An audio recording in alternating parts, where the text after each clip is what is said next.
much for joining me here on LinkedIn Live. My name is Makeda Waterman, and I am a full-time consultant. I've been self-employed for roughly about 7 years. I started my freelance journey in the summer of 2014. I was working a full-time job and really wanted to help more people and wasn't really feeling very satisfied with what I was doing.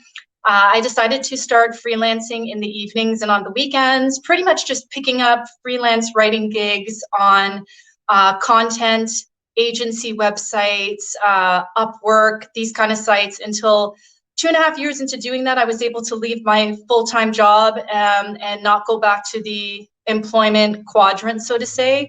I feel really proud to be here and really wanted to share some tips. I see a lot of freelancer tips and advice on YouTube, and wanted to just kind of elaborate a little bit more on what helped me and what can help you either have a side business where you're doing it casually or literally 20 hours a week while running a full-time job if you have that much time and energy capacity, or if you really want to, you're senior in your role, or you feel very confident about what you're doing in your full-time job, and you want to help more people have more flexibility, spend more time with your children, etc. I really do think freelancing is a good way to go until maybe you become, like myself, you go from freelancing to just becoming a full-time consultant and helping organizations, or you just keep your freelancing opportunity going. So I first wanted to talk to you about the pros and cons of freelancing. Initially, at first, you probably see a lot of information on YouTube, especially those YouTube ads kind of glorifying the reality of doing your own thing. I do think that there's a certain level of patience that you have to have while you are freelancing, whether you're getting a lot of customers or not. You might experience isolation. I know for myself in 2014, actually 2016, beginning of 2017 when I started, I felt very isolated. I was so used to hearing noises while in an office or going into a lunchroom and talking to people and kind of making friends at work, or colleague friends, so to say, at work. And when I started freelancing, it did feel very isolating. I would play a lot of music in the background, and I would have to actually go out to networking events to kind of make up for that socialization or social experience that you have in a full-time job versus doing your own thing from home. I know a lot of people in my family and my friends network were very, very supportive. There were some people who were telling me you should probably keep your full-time job, but by the time that I left the workforce, I had about 10 customers that I was really spending a lot of time building up for the first 2.5 years of freelancing until I could 100% feel comfortable with leaving. And it really depends on your situation too. So I'm going to go to your why. Your why as to becoming a freelancer is really, really important. I think a lot of people want to do this laptop lifestyle, which I think is great. You're most likely, if you achieve this level of freelancing, you're going to feel very free and liberated, and you can start your day at 6, much like myself, and end at 2, or start your business, freelance, whatever it is that you're going to do at 7 a.m. and you're done at 3. Or maybe you have clients that are on the other side of the globe and you do an overnight. You go to bed at, I don't know, 2 or 3 in the morning, and then your full day is to spending time with your children or spending time golfing or doing whatever it is that you love. But keep in mind that freelancing is not a full-time job. You are going to be fully responsible for your schedule. If you commit to a due date with a client or clients, and you're unable to commit to those dates and follow up and be professional and answer emails to a certain period of time, or at least follow the guidelines that your clients are expecting you to do while you're freelancing, it could cause a bit of conflict. I've met many people in my city who, way before I started freelancing in 2014, they were doing it and making more than they actually were at the full-time job, and many of them just couldn't keep up. They felt like they needed a manager to tell them what they do. They felt as if they needed some kind of structure. And while freelancing from home, some people that I've met just couldn't keep up and decided to leave that freedom, I guess you can say, for a little bit more structure. So you might find yourself that you're doing this casually full-time or part-time, or you transition into a full-time freelancer or a full-time consultant.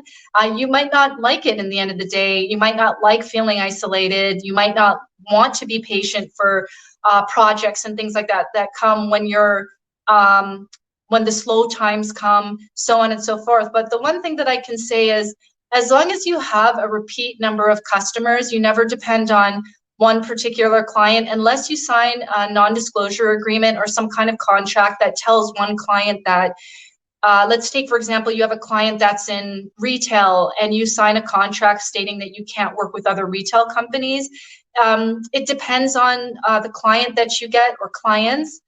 They could be very, very strict about you working with their competitors. So you have to keep that in mind too, and read your contracts as best as of your ability. Because I'm a writer, I usually read my own contracts.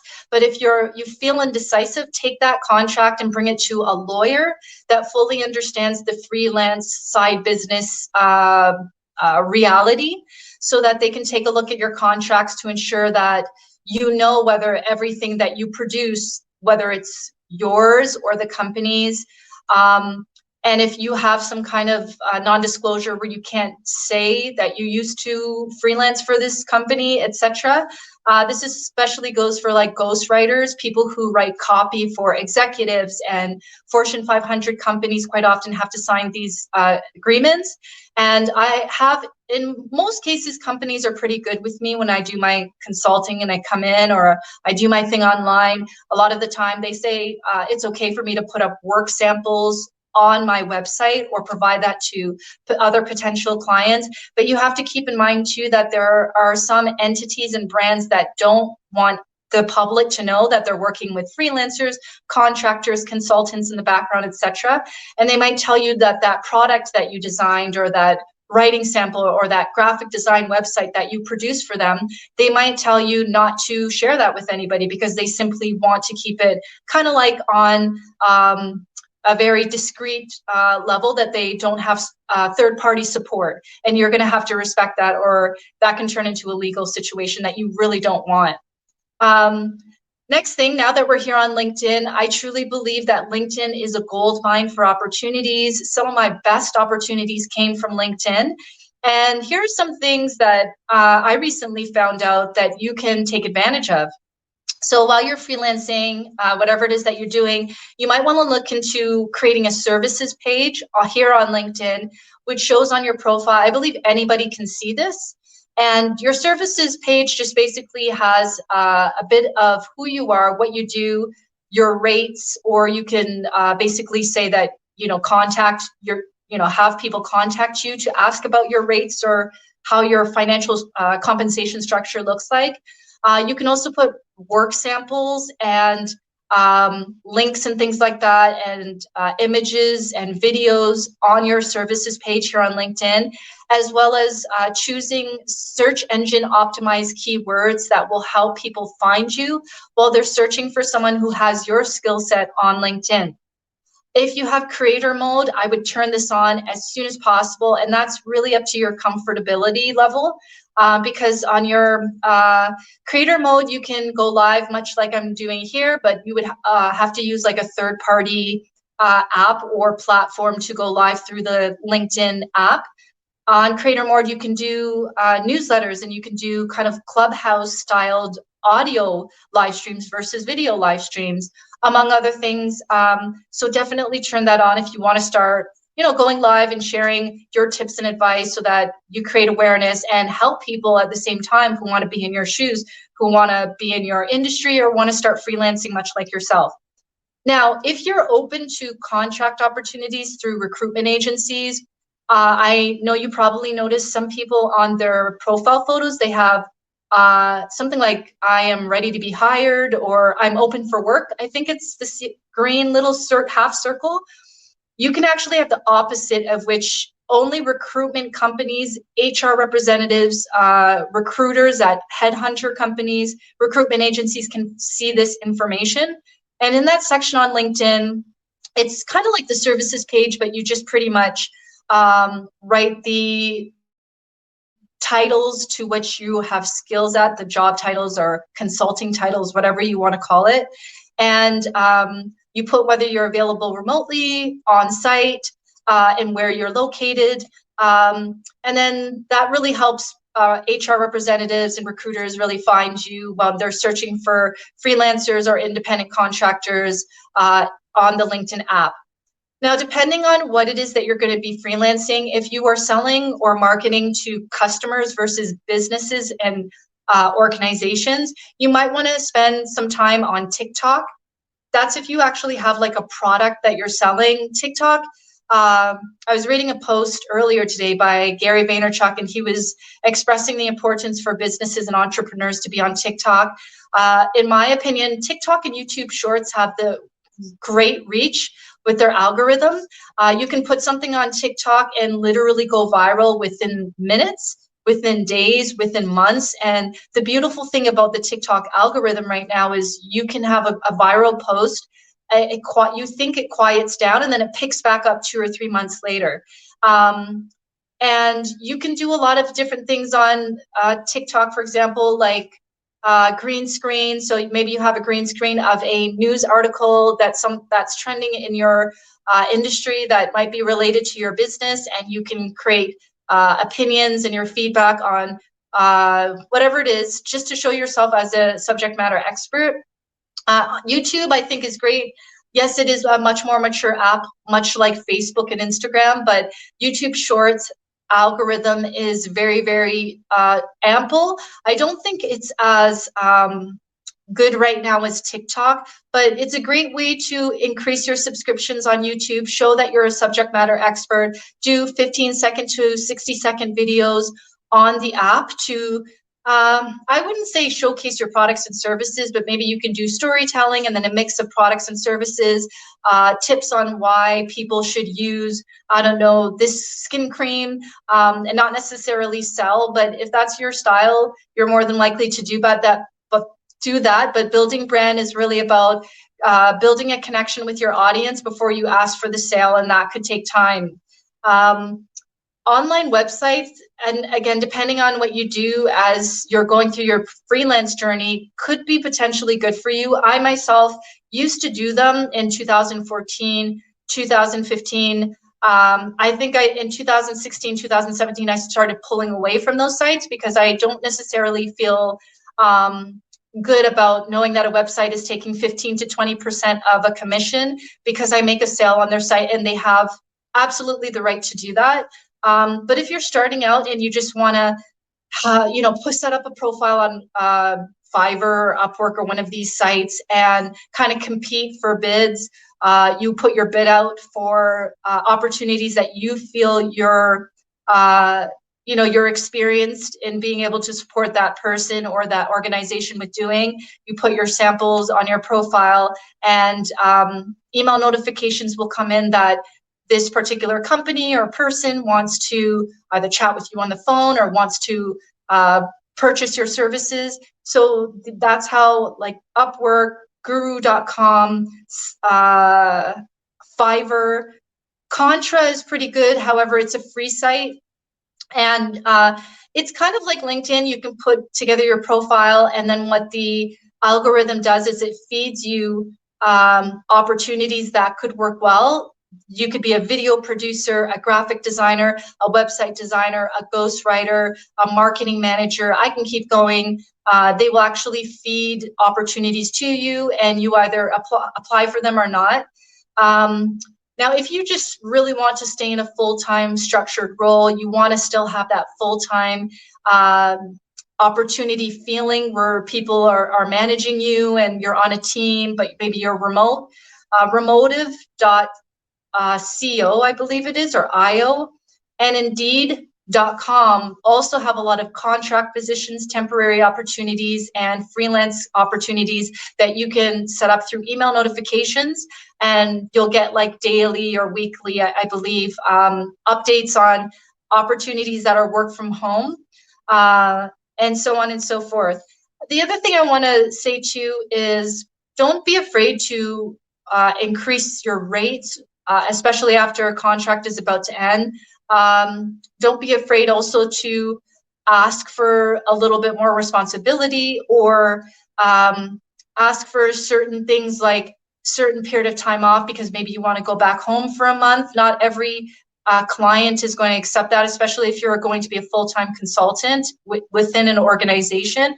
And at the same time, if you have multiple customers that you're not full-time committed to, you might still be able to travel with your laptop and do what you do best, and not necessarily be connected to your laptop all the time while you're traveling or on vacation, etc. Now, there's a lot of questioning whether you should have a website for your freelance opportunity. I do believe that on Wix.com and some of these other free sites, you can set up a website, which is easy if you have maybe a couple of hours or a bit of time to do it yourself, or hire someone on Fiverr, depending on your resources, or an actual person in your city to put together your website. I personally think you should have a home page, an about page with your bio, your portfolio, if you have portfolio from previous student opportunities or volunteer, or if the company that you're working for is comfortable with you taking some of your work and putting it on your creative website for freelancing with, of course, approval. That's another idea that you can go about doing too. But some freelancers, they don't have websites and they still manage to make quite a good amount of income every year, actually more than what they were making while they were an employee. So I would say, just to be on the safe side, you either have a website or you have really, really strong work samples that you don't necessarily need to refer potential clients to a site. I also recommend that you tell all of your family members and friends. It's up to your comfortability. If you know that these people are going to support you and not talk you out of being a freelancer, part-time or full-time, I'd let them know, especially people that are super supportive, like your mom or your dad or whoever it is, that will, you know, send your portfolio or some of your writing samples to their colleagues or their friends or their entrepreneurial friends or potential customers. Let people know what you're doing, so that they can potentially support you or be your biggest customer or be your biggest fan, follower, or critic to give you real live feedback on what it is that you're doing and how you can improve from their opinion. And then last but not least, network online and offline.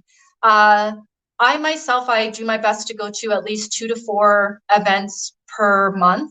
And I personally don't necessarily go with business cards. I'm not that salesy type of person. But if somebody connects with me at an event and they ask me what I'm doing, I'm definitely not shy to let them know that I run my own business and I've been doing this coming close to 9 years. And I feel very passionate about what it is that I do. I don't wear it on my sleeve. I personally try not to go to networking events. I go to events where I know that there will be decision makers in the room. There will be other entrepreneurs in the room, mostly that don't do what I do, or people that are creative that need support. The worst thing you want to do is go to networking events. You have your business cards and you're just kind of selling yourself and so on and so forth, or you're giving everybody an elevator pitch on who you are and what you do. That could be the fastest way for people to kind of avoid even wanting to do business with you. But if somebody asks you what you do, you know, confidently let them know, you know, you're working a full-time job, you're freelancing on the side. And just for myself, I personally, when I was freelancing 8 years ago, my goal wasn't to necessarily leave the workforce. I just actually did it as a hobby. But then when I started to, initially at first that's how I felt, but when I started to realize how much freedom there was and how I can pick and choose companies I work with and how I can be creative and how I can present a strategy plus content idea to a company and get more yeses than no. That's when it clicked, the light bulb came in, like, hey, I can do this full time, and I can have my freedom and live the laptop lifestyle. And this was way back in the day when 2014, it was a conversation in certain news media blogs, but it wasn't really necessarily a big thing. But I figured I'd jump on the bandwagon because they were predicting that by 2034 that it was going to be just 34% of the workforce would be people like myself who are solopreneurs and doing their own thing. And then last but not least, I think this should be the last one. Don't be afraid to scale your business and ask for support. There have been times in the past where I just couldn't take on certain projects myself, but I was able to find writers and editors that were able to help me with some of the more freelance or casual opportunities that I was getting at that time. And that helped me focus on other things, that helped me kind of have more of a social life. And in my mind, I also felt really happy because I was helping somebody make an extra income or make money to, put food on their table at the same time too. So don't ever be afraid to scale your business and start hiring other freelancers, contractors, or if you have the capacity, employees to help you build your business so that you can spend a little bit more time doing it, what it is that you love, whether it's sticking with what you're doing, spending more time with your children, traveling more, so on and so forth. And just to conclude, I really think that this, I personally don't necessarily like to call myself a freelancer. I feel like consultant is a little bit more structured with what it is that I do. But the freelancing opportunities are abundant. They're on the internet. You can literally just put freelance, let's take, for example, graphic designer, work from home jobs on Google, and it will bring hundreds of opportunities. Just make sure that whatever it is that you do, you don't say yes to everything. I found myself in the beginning kind of saying yes to every project and kind of accepting the bare minimum when it came to compensation and when it came to not being able to take some of those writing samples and put them on my website. And that's the mindset that I had in the beginning. But as time started to pass and experience started to pass, I started to really vet which companies I should work for that were really aligned with my goals and the things that I believe in, and so on and so forth. So make sure that you have a moral and ethical compass when you're freelancing, and that you don't feel that you have to do every job just because it's a job and you're going to get paid. Not all money is good money. Not all freelance gigs are going to be meant for you. And quite often, I think in the beginning, a lot of freelancers, they spend 10, 14-hour days pumping out a lot of work until they can finally say, okay, I'm going to hire some people, or I'm going to maybe only have 5 clients versus 10. So it just really depends on your comfortability, how much energy you have, how much work you want to put into this, and how long you want to do it. I initially at first gave myself about 5 years to do that, plus have a full-time job. And halfway through that, 2.5 years in, I was able to just walk away from the employee quadrant of being an employee and just start doing my own thing. So I hope these turning your hobby into freelance opportunity tips and advice really, really help you.